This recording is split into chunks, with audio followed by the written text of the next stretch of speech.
Good afternoon and welcome to Berwick Mitsubishi. My name's Tim and today we're going to be doing a comprehensive walk around video of our 2007 3-door Pajero. In this video we're going to go around the outside of the car, look at the design points as well, point out the quality and then go through the interior as well.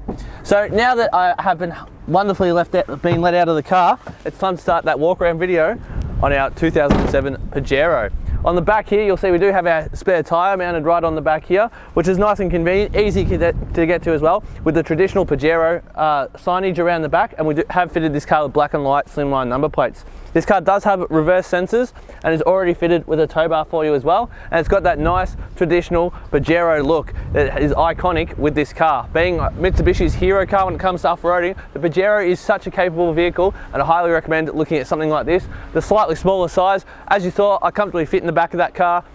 It is not lacking too much in size and it does make it a bit more nimble as well.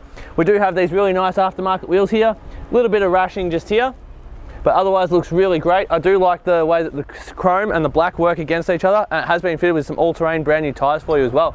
This is in the nice grey colour as well. These windows at the back do pop open as well to give some ventilation, but they don't actually wind down. Moving across here to the front windows, we've got weather shields fitted to the car already with colour-coded door handles and leather fitted on the inside of the car as well. One thing I would put on this car is get some tint. That would help reduce the UV rays coming inside the car and really protect the quality of the interior as well. So while I close this off, I'll point out there is, oh no, I thought it was a mark. It's just a little bit of polish left over from the detailing that just happened on the car. We do have this nice side step just along here on the bottom and color-coded side mirrors with a nice built-in indicator as well. Moving now to our second wheel, and once again we got a brand new tyre. And on this wheel, there's no gutter rushing that I can see. It does appear to be in excellent condition. So far, I'm really impressed with the condition of this vehicle. Moving around now to the front of the car, and once again, just the iconic Pajero look. We do have these nice big bright headlights with fog lights under here, a bit of chrome running through the middle, and a bonnet protector, genuine with the Pajero written on it right here, fitted straight away.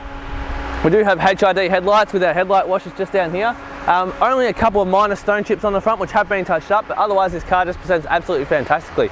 I'll point out as well, this is the V6 petrol engine in this car. Coming around now to our driver's side, normally this is where we start, but today this is our third wheel that we're going to be looking at. So down here, there's no rashing on this wheel either, and once again a brand new tyre. So for a 2007 car, this car is presenting an absolutely fantastic condition. It has only done about 150,000 Ks, so it's quite low on the Ks as well for a car of this age. Here we do have, once again, the colour-coded side mirrors with built-in indicator. Now that the sun's coming out, you can see that this is like that grey blue colour, and it's got a really nice metallic flake into the paint as well. The paint being in such good condition, it's just fantastic. But like I said, maybe the only thing I'd go for, get a bull bar and get some tint, and this car is ready to go off-roading as well, just with that nice comfort of driving, and as well it's just set up. Being shorter wheelbase, you can actually navigate around corners and be a bit more mobile when you're getting around as well. Coming around here, looking at our last wheel, and once again, fantastic condition on the rim with our brand new tyre. We do have our fuel cap just here above this on the driver's side, and then yeah, we're back around. We do have a little bit of a high mount spoiler on the back here to help give it a nice, more aggressive look, but otherwise, like I said, iconic Pajero shape, but just in that little bit 3-door version as well. These have got a really good, I reckon they're just brilliant cars all around. So what I'm going to do now is pop the bonnet and go over the engine a little bit more. Like I did say, this is the V6 petrol engine. So just moving this up. There we go. Just pay attention to how clean it is under here and how well kept. This car does have the 3.8 litre motor, which puts out 182 kilowatts and 329 newton meters of torque. Behind this V6 engine, we do have a 5-speed automatic gearbox with the 4x4 driving system. This car is fitted with an 88 litre tank, which will average around 13.5 litres per 100 Ks combined, which will give you roughly 650 kilometers from a full tank. With this car, also when fitted with electric brakes, does support 2.5 tons of towing, which is also really, really good. So popping this back down, what I'm going to do next, guys, we're going to jump inside. I'm going to go over the interior a little bit more, and then point out as well some of the service history and everything else to go along with the vehicle. Alright, Alright, now looking into the interior of the car, I can confirm this car has done 149,000 Ks at this stage, so just under 150. Check the service history. The service history is in fantastic order, maybe just missing 1 or 2 throughout its life, but that's nothing to be too concerned about. Starting over here on the right, we do have our electric window switches for our 2 front doors, as well as our child lock buttons. Moving the wheel to the right, we do only have 1 key with this car, and we do have our side mirror adjusters as well as our button to fold them in, which is kind of handy when parking in small spaces or going off-roading and you need to really get through a nice tight squeeze. Our indicators here on the right with our headlight control. Moving the steering wheel now over to the left, we've got our front and rear windshield wipers. Steering wheel itself is in fantastic condition. A little bit of wear across the top here, but that's to be expected on a car of this age.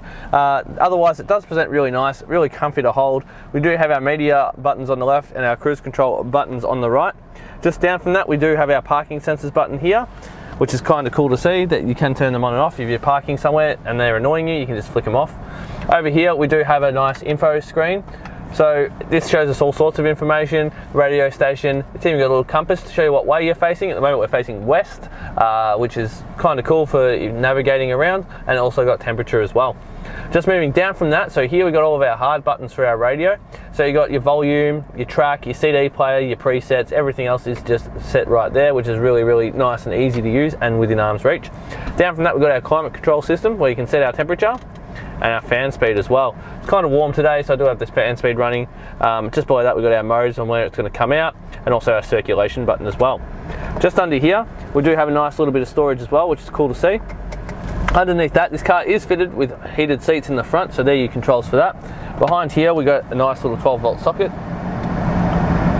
in front of our 5-speed automatic shifter. So this is kind of cool, just driving around. Nice and easy to use. And then here we've got our manual shift mode if we do choose to tow something or we need to control our gears while off-roading.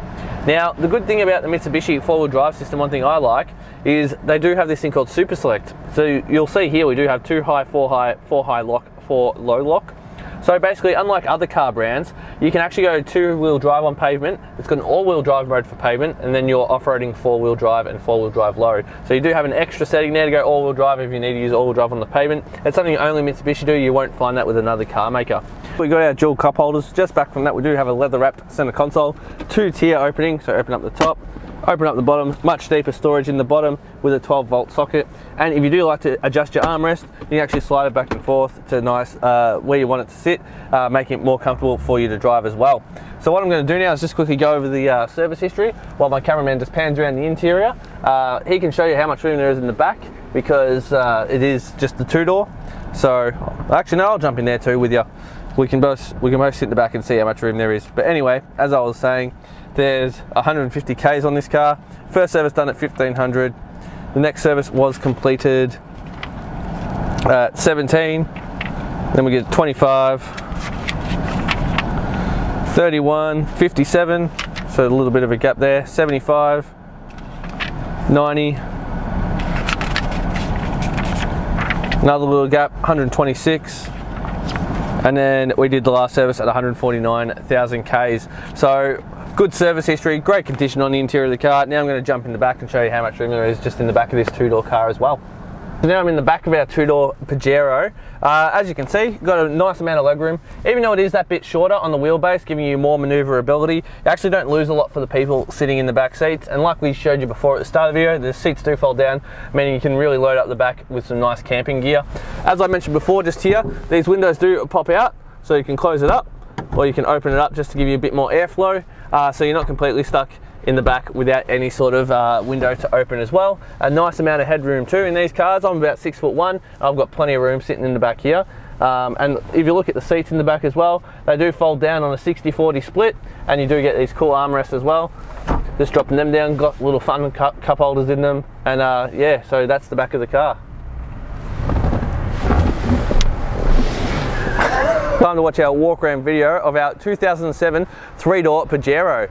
I'd like to thank you for watching the whole video. I hope it was really helpful and informative for you and answered any questions that you may have had on the condition and quality of this vehicle. Just having another quick look at the outside of this car, it does present an absolutely fantastic condition. One thing I would like to tell you guys is that this car being in such good condition, even considering the age it is, it does qualify for our premium mechanical protection plan, which will give you 5 years mechanical protection as well as 10 years roadside assistance. So if you want to know any more about our premium mechanical protection plan, please click the link in the description below.